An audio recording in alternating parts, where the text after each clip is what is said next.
அதுக்கப்புறமா வந்து self negative thought. இப்போது என்னால் பண்ண முடியாது, எனக்கு இது ரொம்ப ஜாஸ்தியாக இருக்குது. ஏன்னா இது நம்மளை சுற்றி நடக்கிற விஷயங்களுமே இதுக்கு ஒரு மெயின் காரணம்னு சொல்லலாம்.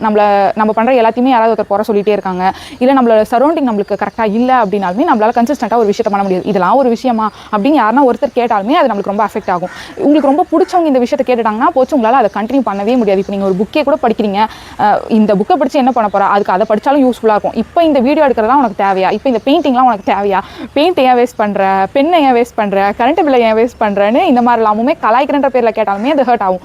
இந்த மாதிரியான தாட்ஸ்லாம் உங்களுக்குள்ளேயே நம்ம இதை கரெக்டாக பண்ண மாட்டோம், நம்ம இது பண்ணுறது சரியா, இந்த விஷயம் கரெக்டான்ற ஒரு செல்ஃப் டவுட்டிங் இருந்துகிட்டே இருந்தாலும் கன்சிஸ்டண்ட்டாக ஃபாலோ பண்ண முடியாது.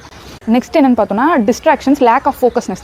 இப்போ நமக்கு நிறைய டிஸ்ட்ராக்ஷன் இருக்கிறது எதனால் பார்த்தோன்னா ஃபோன்னால தான். நம்ம ஏதாவது ஒரு விஷயம் நான் எல்லாமே இதை பண்ணுறதுனால தான் இதெல்லாம் நான் சொல்கிறேன். இப்போ ஏதாவது ரெஃபரன்ஸ் எடுக்கலான்னு போவேன், அங்கே ஏதாவது ஒரு வீடியோ பார்ப்பேன், அப்படியே ஸ்க்ரால் பண்ணி மறந்து அதை ஸ்க்ரால் பண்ணி டைம் ஆகிடும். அதுக்கப்புறம் இல்லை கண்டென்ட் எடுக்கலான்னு போவேன், அப்புறம் வேறு ஏதாவது கண்டென்ட் பார்ப்பேன், அப்புறம் வேறு ஏதாவது பண்ணிட்டு இது மாதிரியான டிஸ்ட்ராக்ஷன்ஸ் இருக்கிறதுனாலையும் நம்மளால் கன்சிஸ்டண்ட்டாக இருக்க முடியாது. ஏன்னா நம்ம டைம்லாம் இதில் வந்து கன்சியூம் ஆகிடுது. ஸோ நம்ம பண்ணணும்னு நினச்ச ஒர்க்கை பண்ண முடியாது. அப்புறம் நம்ம என்ன தோணிடுவோம், நேற்று பண்ணல, நம்ம பண்ண மாட்டோம், இந்த மாதிரியான தாட் வந்து அதை அப்படியே ட்ராப் அவுட் பண்ணிவிடுவோம்.